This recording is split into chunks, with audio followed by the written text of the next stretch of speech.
Welcome, welcome, and good morning to another weekly edition of Go to Market Friday. We're really excited today. We've got a special guest, Jennifer Ives, joining us from the Virginia area, talking about our favorite topic, AI. You can't go 10 feet without bumping into the words or the acronym AI, and we're going to be doing a deep dive. Jennifer's got a great background as an AI strategist and also as a board member. So she's got this unique blend, and I can't wait to dig in with her as far as all these different team adoption challenges and where AI is kind of headed from a team and ROI perspective. But before we do that, just as a reminder, my co-host Meg, who formerly ran Serious Decisions Research and former CMO, we have been doing 400 plus episodes for 3 years now on go-to-market strategies, primarily ABM, but most recently go-to-market. In the upper corner, you could see the QR code. So if you don't have time to listen to this video in entirety, you can like and subscribe to the video. It'll come back into your YouTube feed, and you'll find any go-to-market question really on those YouTube. Of course, you can always come back to Meg or I to ask questions about any go-to-market challenge you might be facing, and we can point you in the right direction if we can't answer it directly ourselves. So with that, Jennifer, maybe we could start off with the first question. Like, how did you get into this AI as a background? Because it sounds like you've been doing this for quite some time. Yeah. Thank you for having me today. This is so I love your Friday shows. I participate and join often as a listener and a viewer. So it's really nice to be a guest. Thank you.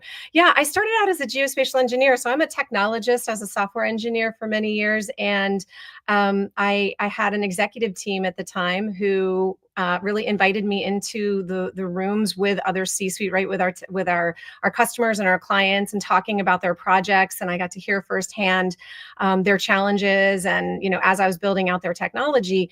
And what I came to find out also is that I was very interested in how companies really bring their solutions into the marketplace. And so it was through this opportunity with my C-suite at the time that I started to learn much more, and this was very early on in my career, much more about the go-to-market side of the house, the operations, the finance, the marketing, the sales piece of a business, of a technology business. I've worked with deep data and AI companies for years, not just 3 years ago with the advent of LLMs and when ChatGPT and other LLMs hit the scene. And it's something that I really love to do because there are many questions, and from the leadership perspective in particular, the C-suite and investors and board members really, trying to build their own, what we used to call AI literacy, and I now very specifically refer to as AI fluency. So it's all of this love of technology and then love of putting that technology into the market. So I've been doing go-to-market for years, and really specific to data and AI related companies.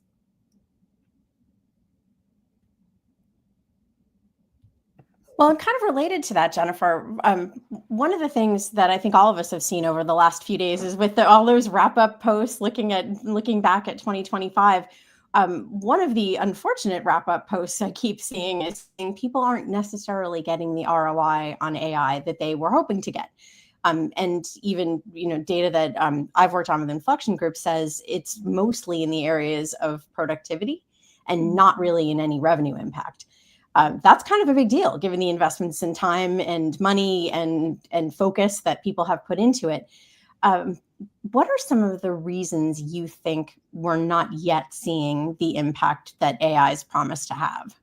Yeah, it's a great question. So most of the AI breakdowns that I see, and by most I mean 95%, have nothing to do with the technology. They really happen when people stop feeling safe inside of this change, right? So there are a lot of questions around trust. There are a lot of questions around safety when it comes to people's jobs, and that can go on and on in terms of the reasons behind the trust question.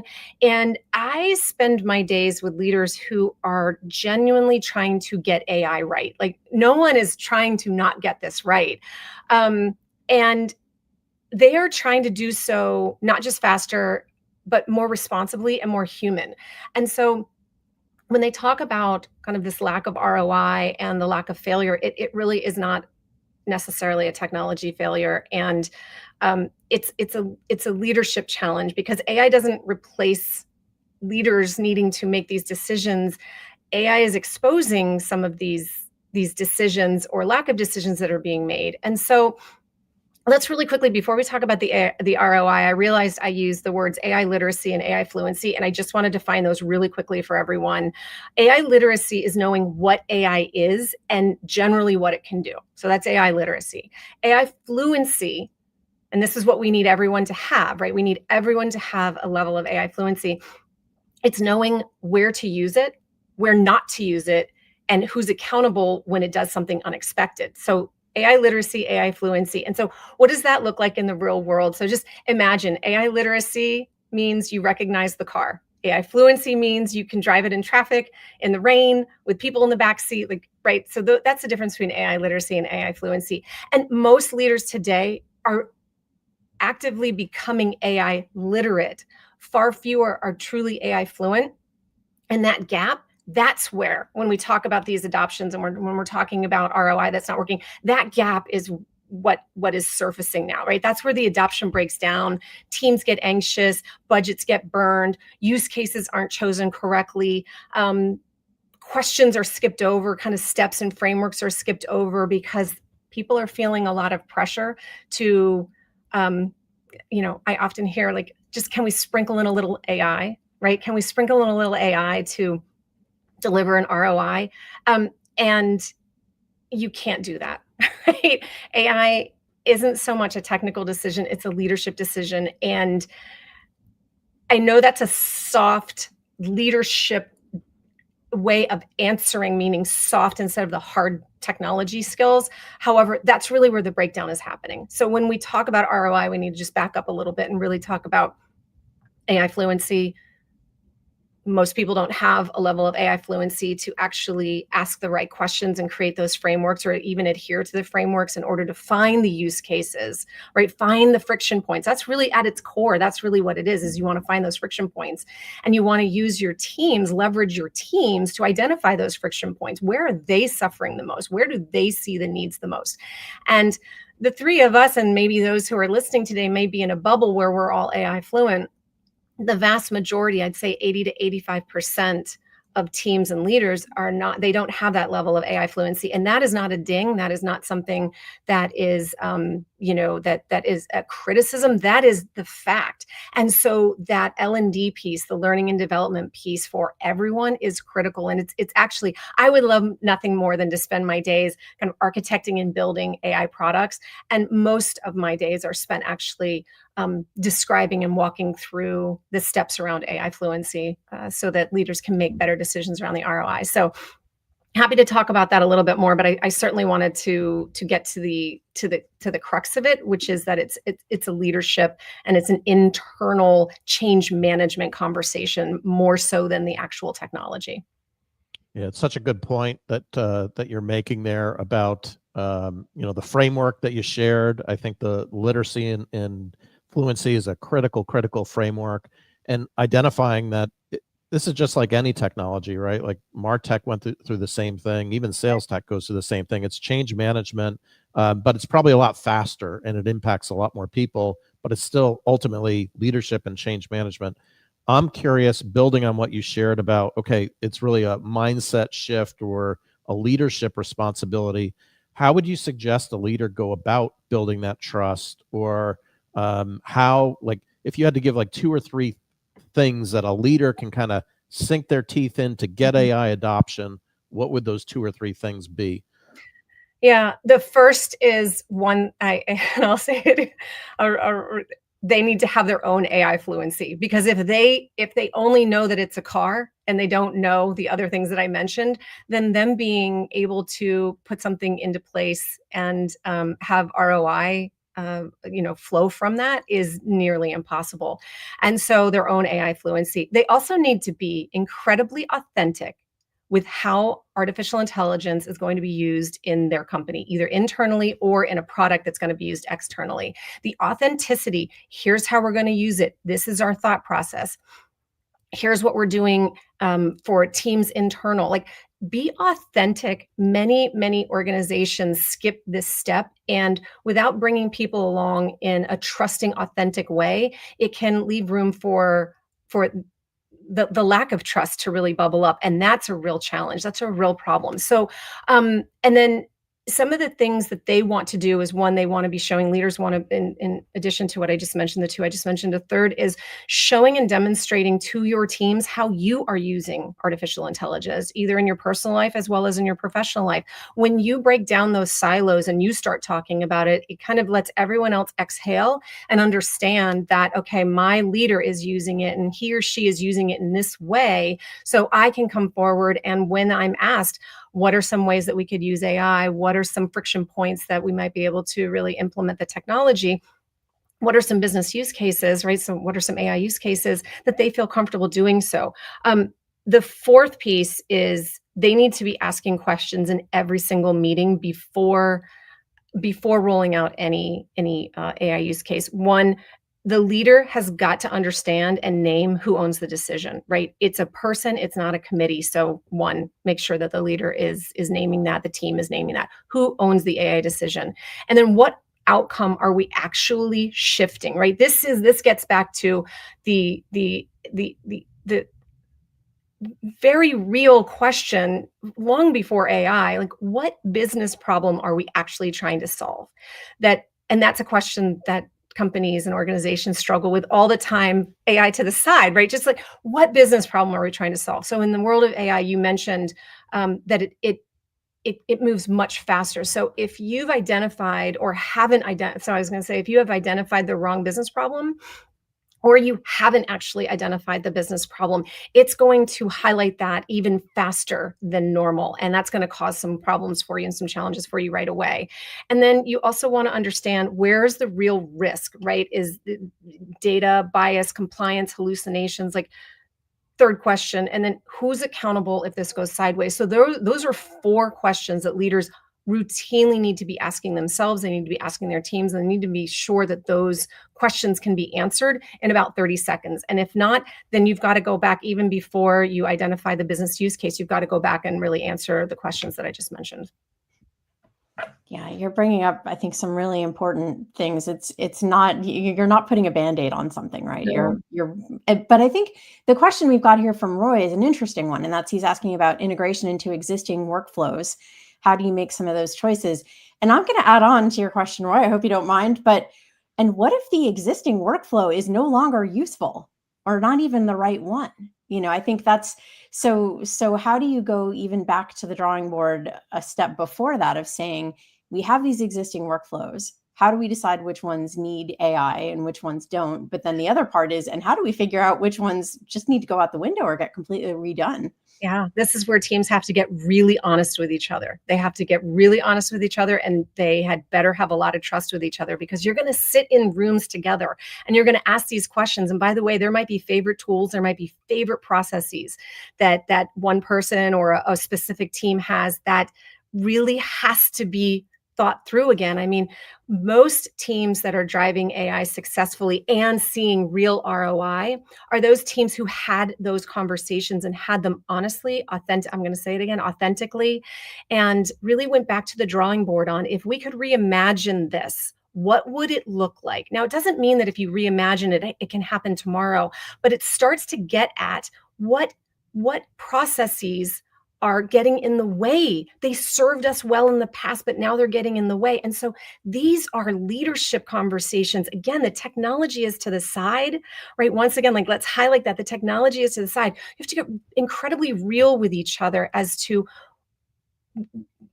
what are you trying to solve for? What processes, plural, are still helping? What aren't? What technology do you have that is still helping? What isn't still helping? Before you start thinking about bringing in a new technology, whether that's AI or something else, like a new tech stack or a new process, again, I love to architect and build artificial intelligence products all day long.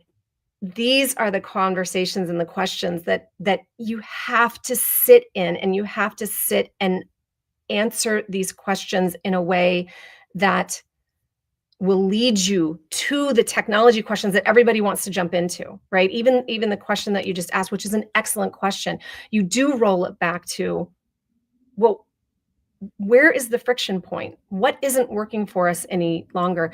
And again, some people have real protections over those, right? And that has nothing to do with AI.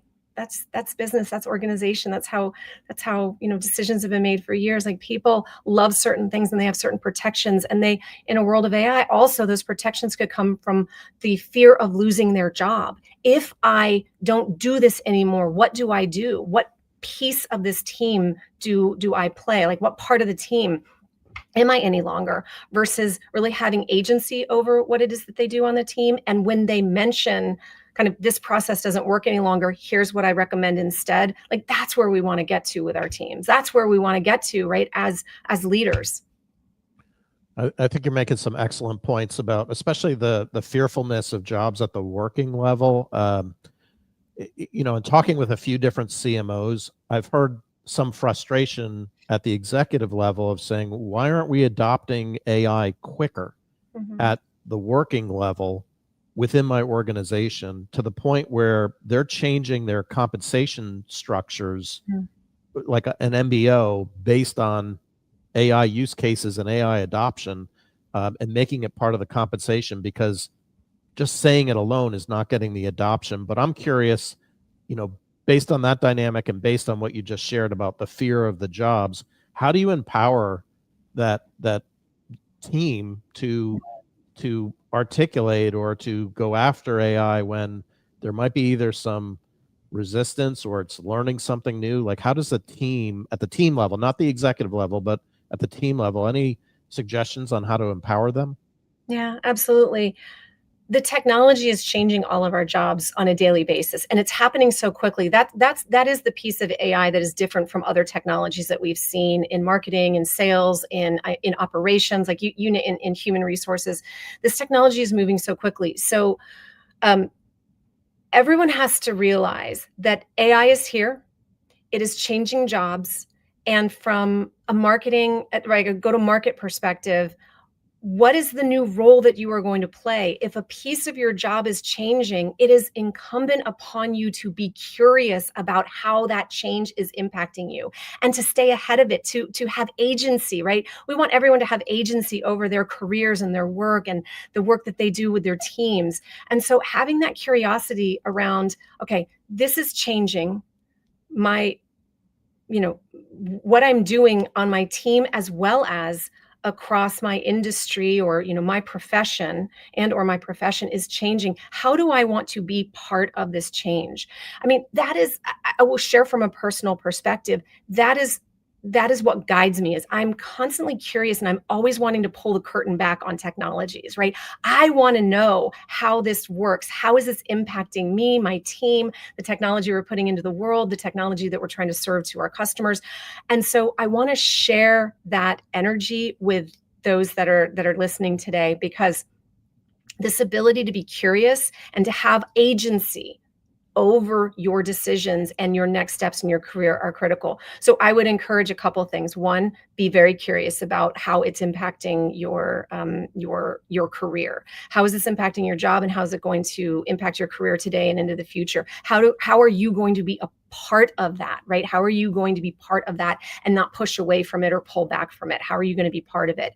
The other piece is that you as a team really need to think through, again, how it is that you're approaching, because you are getting a lot of pressure from leadership. That's coming from investors, that's coming from boards, that's coming from the press. Kind of, everyone focuses on a few stories of things going really well and all this ROI being delivered, and the vast majority are not experiencing that yet. And I root that in trust in leadership, the ability to be curious and really look at, how is my role changing? How is my role changing as an SDR? How is my role changing as a CMO? How is my role changing, right? You fill in the title, and leaning into, okay, how can I use this technology? How can I be the voice inside of my team, inside of my division, inside of my company, to help us move forward? That's another piece that I see often. Is in meetings, I will see individuals literally pull back from conversations when we're talking about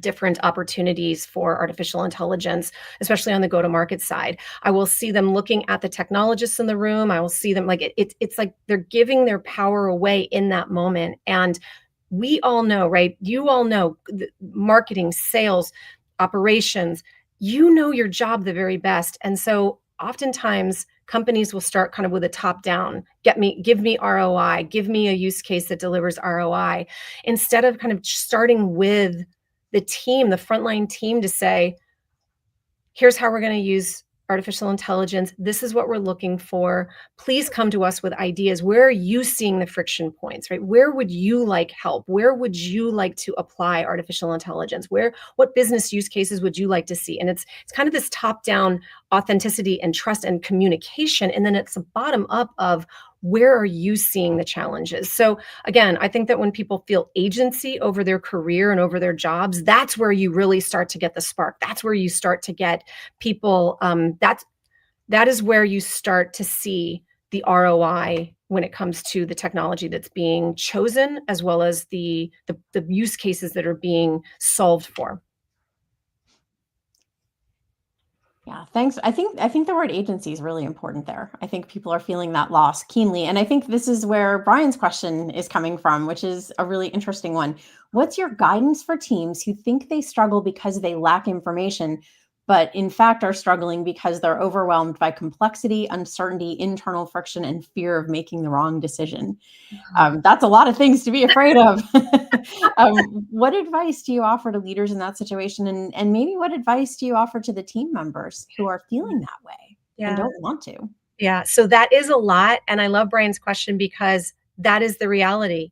There are many, many layers of fear that people are experiencing. And so let me see if I can try to answer kind of what I believe is the broader question here is really how do you kind of work internally with leadership and also with teams? And it's incumbent upon, when you have your frontline teams, it's incumbent upon those teams that the leader on that team be speaking very frequently and very honestly with those who he or she are rolling to, and really understand the framework as they do, right? Understand the framework of the organization. It is very challenging to kind of come up and out of that fear if, I'll go back to, if AI fluency is not set across the team. So any level of team, it could be the frontline team, the next line team, it could be your C-suite. If AI fluency is not a solid base, then you're going to be going around in circles in some of these conversations. And that's the reality. So again, there are so many free resources. This is the other piece of it, that unlike some other technology advances that we've had in a world of AI, the AI labs, the AI, many organizations, professional organizations, as well as the AI labs themselves, they understand that the vast majority don't have AI literacy or fluency skills at the ready. And so this is the first time we've seen, in any technology that I've been involved with for over 2 decades, this is the first time we've seen a plethora of free resources at the ready. And these aren't just kind of 1 and 2 hour programs. These are full certification programs that are free. And so again, I believe very strongly that in order to have agency over your day-to-day and over your career, pulling the curtain back on how AI is addressing and impacting the world of marketing, the world of sales, and making sure that your team, so if you're leading these teams at any level, making sure that your team has that AI fluency is the best gift you can give them. It's also the best gift that you can encourage and or give to your organization. Because again, that's where some of these challenges are getting held back, mucked up and stuck, is you're talking about a car, and some people understand what a car looks like, and some people understand all the pieces of the car. And to have the conversation, or to kind of bring yourself up and out of what Brian asked, you all have got to be speaking a similar language. Like, it literally needs to start there. And again, free resources galore.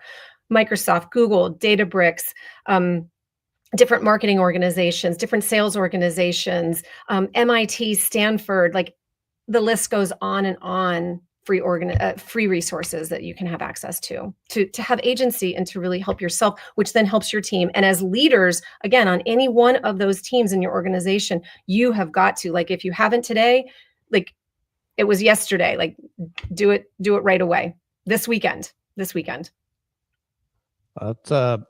quite a bit to think about there, and you're right. I mean, there's so much from a leadership and adoption perspective to consider. We've got a couple minutes left. I was going to throw the porcupine of ROI out, but I don't know if we can address that in 3 minutes or less. But is there anything that you wanted to cover that we didn't cover, maybe we forgot about covering today, that you think is important as it relates to AI and adoption, kind of as a closing thought?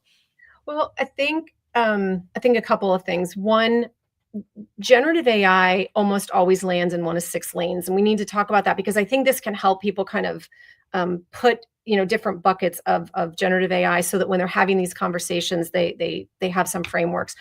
Content creation, which we've been talking about, the research piece. There's coding for sure. There's data analysis. There's ideation and strategy, and there's automation. Those are really the totality. Those are the 6 buckets where Gen AI is going to land. And I think it's about, in particular for go-to-market teams, which of these actually matters for my team right now, right? And start to bucket that. 30 to 40% of efficiency gains in content teams are coming from kind of the content area, are coming from generative AI. So we know that, right? The 3 of us in your community knows that. And the wins, right? That ROI is coming from teams sharing because the friction points to identify those use cases, and then they're testing, measuring, and iterating from there, and they're doing that as a team. The teams that aren't doing that, that's where you see this failure. That's where you see the ROI not really, like, you haven't identified the friction points to identify the use case, then test, measure, and iterate from there. And by the way, with AI, you're always iterating, you're always testing, measuring, and iterating. Like that is also what is different about this technology than other technologies, and the knowledge behind that and the comfort in knowing I'm always testing, I'm always measuring, I'm always iterating.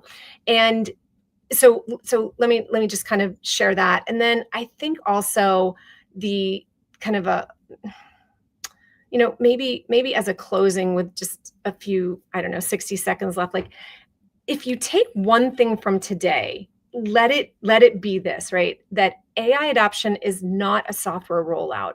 It is a trust test. And we focused a lot on trust today.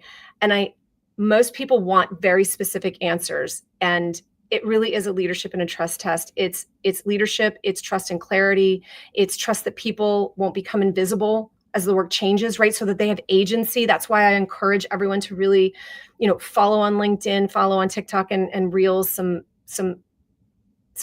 thought leaders who are sharing generously their knowledge, because when we all get this right, AI is not going to weaken your team. It's not going to weaken you as a part of the team. It's going to strengthen the team. It's going to strengthen you.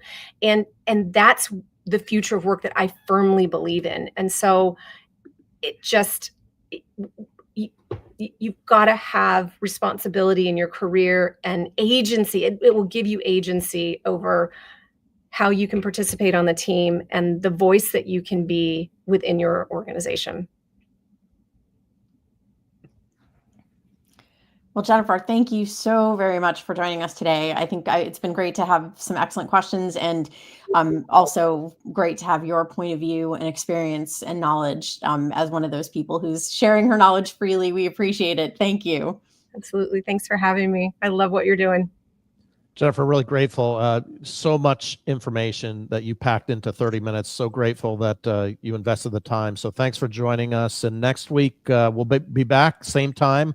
Mystery guest. I think we'll be introducing mystery guests, same time, same place for Go to Market Friday. And we will see you then. All right. Thanks, everybody. Happy Friday. Happy Friday and happy holidays, Jennifer. Thank you.